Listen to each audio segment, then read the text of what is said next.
Notre-Dame de Paris, cœur de France et centre du monde hier soir, ravagé par les flammes.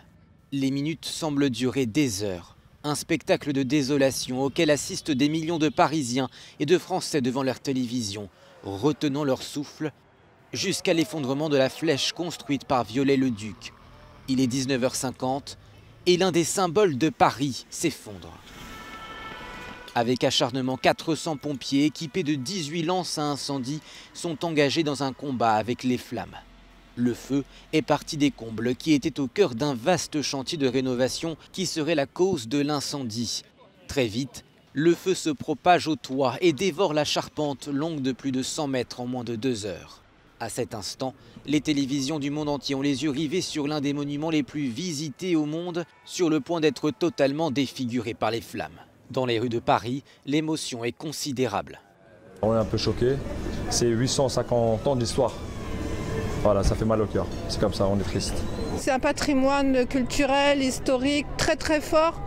Pour moi, on a touché la France, c'est la France qui brûle. Il n'y a pas que moi qui pleure aujourd'hui. Tout Paris pleure. Tôt ce mardi dans la nuit, le feu était maîtrisé et partiellement éteint. Seuls des foyers résiduels demeuraient actifs. À l'intérieur, les dégâts sont considérables. Il faut désormais sauver ce qui peut l'être. Selon le recteur de la cathédrale, la couronne d'épines et la tunique de Saint-Louis ont notamment pu être sauvées des flammes. Mais la reconstruction prendra des années. Dans la nuit, la famille Pinault, l'une des plus riches de France, a annoncé débloquer 100 millions d'euros pour la cathédrale. Jusque tard dans la nuit, ils sont restés des milliers dans la rue, à observer silencieusement ou à chanter,